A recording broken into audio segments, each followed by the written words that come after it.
अध्याय दुसरा 163वी ओवी संपली. आज दिनांक 3 ऑक्टोबर 2006. भगवद्गीतेचा श्लोक 28. अव्यक्तादीनि भूतानि व्यक्तमध्यानि भारत अव्यक्तनिधनान्येव तत्र का परिदेवना. पार्था, भूते उत्पत्तीच्या पूर्वी शरीर व इंद्रिय रूपाने दिसत नाहीत. जन्म व मरण यांचे मध्यात मूर्त दिसतात. मरणानंतर पुन्हा अव्यक्त होतात. तर त्याविषयी का शोक करावा. समगीत ह्या श्लोकावर बाप्पासाहेबांचं. भूतामूळ ते अव्यक्त मध्यभास दिसे व्यक्त पुनर्लय अव्यक्तात तुझा शोक कुठे त्यात. माऊलींच्या ओव्या. जे समजते ये भूते जन्मा आदि अमूर्ते मग पातली व्यक्ती ते जन्मले या. जी ही सर्व भूते जन्माला येण्याचे पूर्वी निराकार होती, ती जन्मधारण केल्यानंतर आकाराला आली. प्रत्येक जन्मात प्रत्येक प्राण्याच्या वासनेप्रमाणे पंचभूतात्मक देहरूप कर्माचा मसाला तयार असतो. तो गर्भधारणेच्या वेळी उपयोगी पडतो. जे समजते ये भूते जन्मा आदि अमूर्ते. भगवान अर्जुनाला निरनिराळ्या प्रकारे समजून सांगतायत की अर्जुन जो आजे काके मामे गुरु यांना मी मारणार नाही, पाप लागेल असं म्हणतो. आणि म्हणून भगवान निराळ्या पद्धतीनं सांगतायत. आपण पाहत आलेलो आहोत ह्या श्लोकामध्ये आणि ह्या ओवीमध्ये. भगवान सांगतात, जी ही भूते जन्माला येण्याचे पूर्वी निराकार होती. मी म्हणालो होतो की जे जीन्स असतात हे जीन्स कायम राहतात. ज्याला बीज म्हणतात.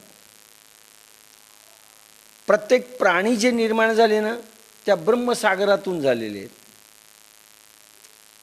प्रत्येकाची आत्मचेतना ब्रह्मसागरातून विभक्त झाली. त्याच्यामध्ये त्यांची बीज आहेत.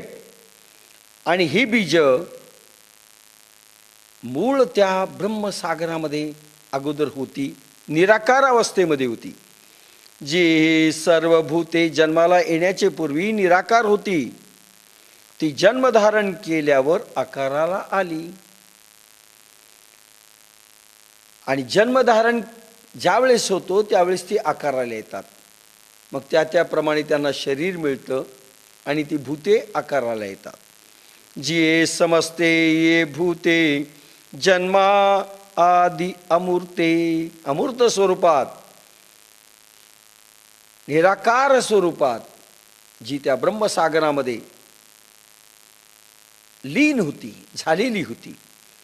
आणि ज्यावेळेस जन्म मिळतो त्यावेळेस ती विभक्त होतात त्या सागरातनं. मग पातली व्यक्ती ते जन्मले या. जन्म घेतला की शरीर धारण करून ती आकाराला येतात. हा नियम आहे. ती एक क्षयासी जेथ जाती तेथ निभ्रांत आणि नवती देखे पूर्वस्थितीची येती आपुलिये. ती भूते नाश किंवा क्षय पावल्यावर जेथे जातात तेथेही निसंशय वेगळ्या स्थितीत जात नाही, तर आपल्या मूळच्या स्थितीला येतात. आणि ज्यावेळेस यांचा नाश होतो, यांचे शरीरच संपतात, भलेही करोडो जन्म लागू द्या, ह्या भूतांच्या शरीरांचा कर्मदेहांचा एकदा नाश झाला, पुन्हा बीज रूपानं पुन्हा ब्रह्मसागरामध्ये लीन होतात. ती त्याच स्थितीत होतात ज्या स्थितीतून ते बाहेर आले, वेगळ्या फॉर्ममध्ये नाही. टमाटो गेला आणि क्रिमियाटो आला असं नाही झालं. टमाटो निघाला असेल तर टोमॅटो म्हणूनच तो परत जाईल. ज्या स्थितीत बाहेर आली त्या स्थितीत ती परब्रह्म स्वरूपामध्ये लीन होतात. एरमध्ये जे प्रतिभासे ते निद्रिता स्वप्न जैसे, तैसा आकार हा मायावशे सत्स्वरूपी. दुसरे जे मध्यंतरी भासते दिसते ते निद्रिताला जसे स्वप्न तसे मायेच्या ताब्यात गेल्यामुळे तद्रूप चैतन्याच्या पटावर देव जगाचा आकार भासतो. ज्या परब्रह्म स्थितीतून बाहेर आला, अव्यक्त व्यक्त झाला, शरीर धारण केलं, हा मधला काळ आहे शरीर धारण करण्याचा. आणि हा मधला काळ जो आहे म्हणजे पहिला काळ अव्यक्त स्थितीत होता, शरीर नव्हतं, काही नव्हतं, अव्यक्त स्थितीत होता. नंतर पुन्हा अव्यक्त होणार आहे, मध्ये व्यक्त होतो. अनेक शरीर जीवात्मा धारण करतो मधल्या स्थितीत. आधी काही नव्हतं, अंत काही नाही, मध्ये मात्र आहे. जे मध्ये आहे, जे भासतं ते मूळ स्वरूप नाही, मूळ स्वरूप अव्यक्त.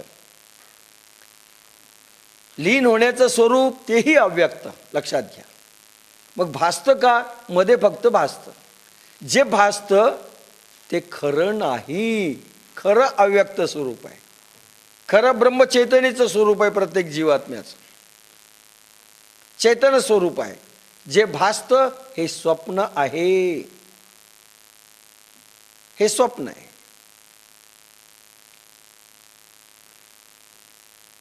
एरमध्ये जे प्रतिभासे ते निद्रिता स्वप्न जैसे, तैसा आकार हा मायावशे सत्स्वरूपी. माया सांगितलेलं आहे, पुन्हा सांगणार नाही. माया म्हणजे सावली, दिसते, भासते, पण मुळात नसते. जशी ती दिसते, जशी ती भासते, तशी ती मुळात नसते. तिला धरता येत नाही, सावलीला मारता येत नाही,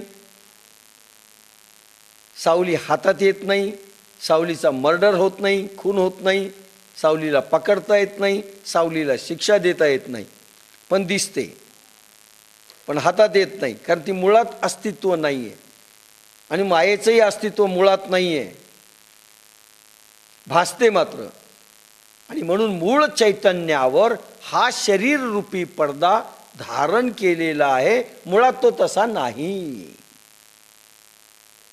धारण केलेला आहे आकार, मुळात शुद्ध चैतन्य. म्हणून मर्डर होईल तर कोणाचा होईल? शरीराचा. लक्षात घ्या, शरीर संपेल म्हणजे माया संपेल. माया संपली तर मूळ चैतन्याला काय फरक पडणार आहे? लक्षात घ्या, भगवान श्रीकृष्णाचं काय सांगणं आहे जे आपल्यालाही लागू आहे. काय फरक पडणार आहे? शरीर जाईल, शरीर माया आहे, छाया आहे, नश्वर आहे, नष्ट होणारी आहे, ती जाणार. पण मूळ चैतन्य संपेल का? नाही. कर्माप्रमाणे शरीर धारण होईल एवढंच. पण एकदा कर्म संपुष्टात आलं की शरीर धारण करण्याची क्रिया संपली, पुन्हा भोग नाही, मूळ चैतन्य शिल्लक आहे. वाटलं तर जन्म घ्या, वाटलं तर घेऊ नका. मायेच्या ताब्यात गेल्यामुळे सद्रूप चैतन्याच्या पटावर देव जगाचा आकार भासतो. म्हणून जग हे जडरूपाने आकाराला आलंय. मुळात तसं आहे का चैतन्य? मुळात ते सत्य तसं आहे का? नाही. प्रभू चैतना अव्यक्त रूपात आहे, प्रकाश रूपात आहे, अग्नी रूपात आहे. आणि हे तर मात्र आपल्याला कलर्ड दिसतं, जड दिसतं. मुळात ते नाही, कारण ती छाया आहे, ती नष्ट होणारी आहे, काही काळ टिकणारी आहे, संपणारी आहे. असंच शरीराचं आहे.